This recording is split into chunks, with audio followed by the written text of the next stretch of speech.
Heart beat scan ఒక్క second లోనే world class 640 slide CT scan ఇప్పుడు మీ విస్టా ఇమేజింగ్ బంజారా హిల్స్ లో.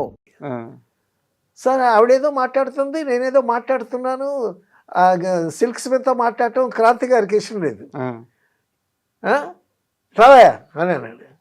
వెళ్ళా. ఏంటి ఏంటి దాంతో అంతసేపు మాట్లాడుతున్నావు ఏంటి అని అన్నాడు. అని అంటే ఇంతలోకి చిరంజీవి గారు వచ్చారు. ఏంటంటే ఏమైంది ఏమైంది అని అంటాడు. ఏం లేదు అన్నగారు, చిరంజీవి గారితో చెప్పాను నేను, ఫలానా సినిమాలో రక్తవంత సినిమా మనం చేసాం కదంటే, మీరు హీరోగా చేసాం కదా, అప్పుడు డైరెక్టర్ ఆలూరి రవి ఈ అమ్మాయి మీద ఇంట్రెస్ట్తో అమ్మాయిని సెకండ్ హీరోయిన్గా పెడదామని చెప్పాడు. నన్ను డైలాగ్ ప్రాక్టీస్ ఇవ్వమన్నాడు, ప్రాక్టీస్ ఇచ్చాను నేను. ఆ సాటిస్ఫాక్షన్ లేదని చెప్పాను, అమ్మాయిని తీసేసాడు. సో దానికి అమ్మాయి ఆ సినిమా మిస్ అవడానికి నేను కారణమని ఆవిడకి తెలిసి ఇప్పుడు నన్ను పట్టుకొని ఎప్పుడు సంగతో పట్టుకొని నన్ను టీచ్ చేస్తుందండి అని అన్నా.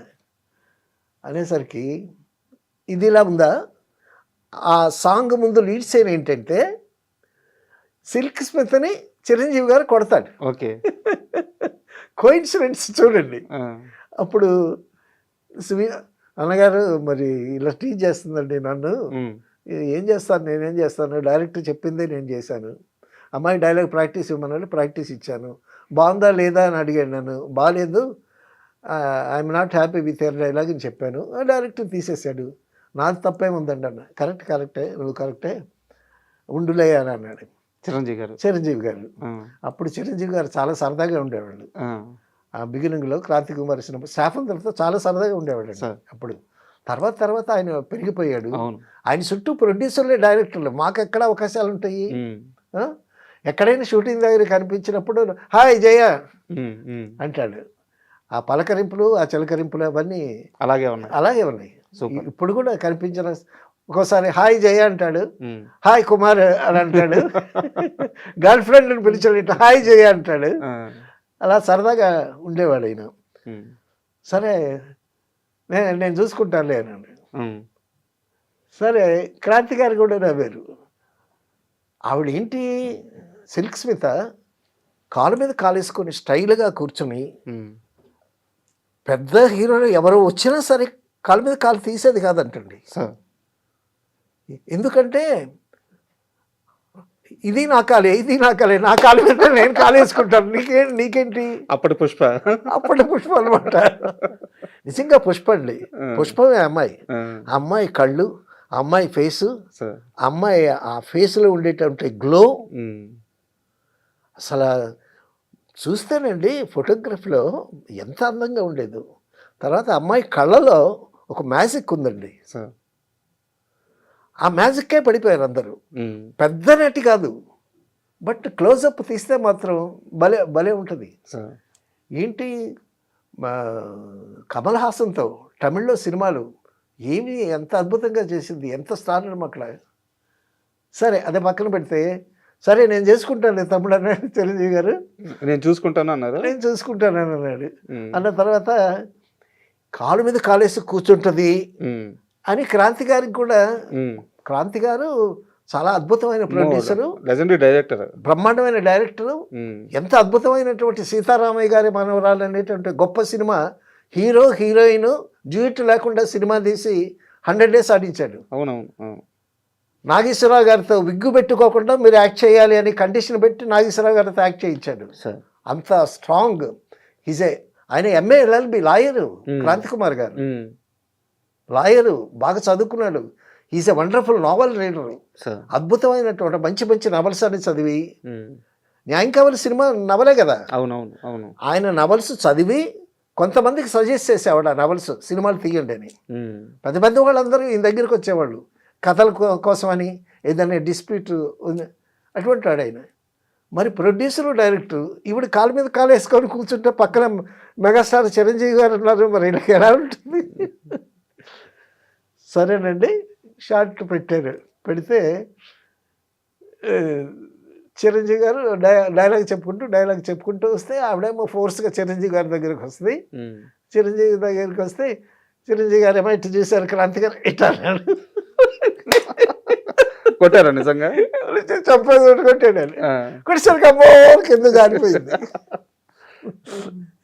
యాక్షన్ తక్కువ, రియాక్షన్ ఎక్కువ. ఓకే, ఆయన జస్ట్ అట్ట అంటే నెమ్మదిగా ఇట్లా పెట్టాడు.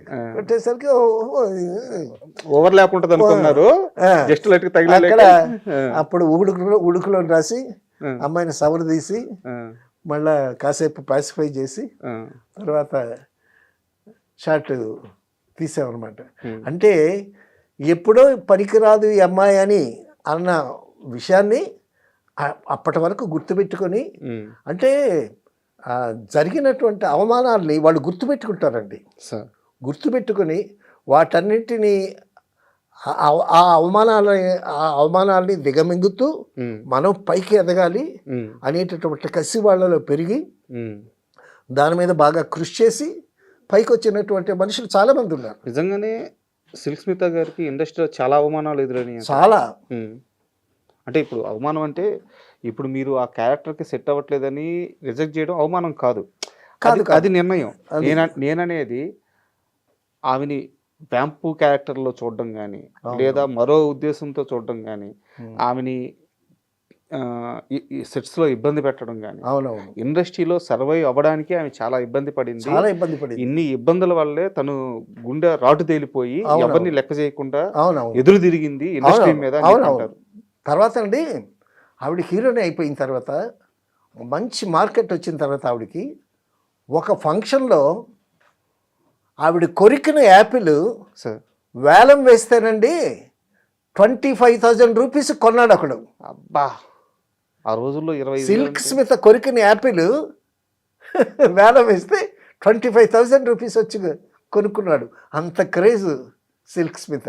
ఏ హీరోయిన్కి లేదేమో అప్పుడు అంత క్రేజ్. లేదు అసలు. అటువంటి మహారాణిలాగా బతికింది. చాలా అద్భుతమైనటువంటి సిల్క్ స్మిత్. అరే డిస్ట్రిబ్యూటర్స్ అడిగారండి, సిల్క్ స్మిత్ ఉందా సినిమాలో, డాన్స్ ఉందా అని. సిల్క్ స్మిత్ పాట ఉంటే డిస్ట్రిబ్యూటర్ తీసుకుంటారు, లేకపోతే లేదు. అలా ఉండేది. అటువంటి చాలా మంచి అమ్మాయి అండి నిజంగా, చాలా మంచిది, చాలా సౌమ్యంగా ఉంటుంది. సెట్కి వస్తే ఆ మెయింటెనెన్స్ అలా ఉంటుంది, కానీ మిగతా విషయాల్లో చాలా బాగుంటుంది అమ్మాయి. మరి అటువంటి అమ్మాయి అర్థాంతరంగా. మీకేమైనా ఐడియా ఉంది సార్ తన మరణం చుట్టూ అసలు ఏం జరిగింది? దాని మీద రకరకాల ఊహాగానాలు ఉన్నాయి, జరిగింది ఏమిటో తెలియదు.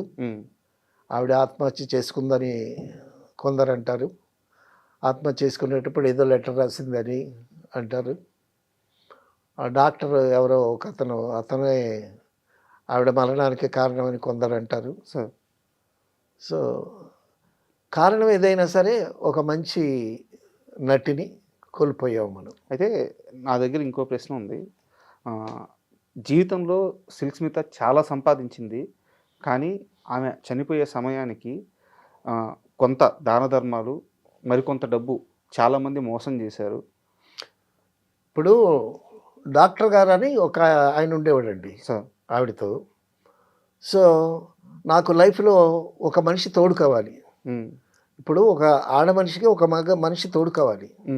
సో ఆ విధంగా ఆయన్ని తోడు పెట్టుకున్నది.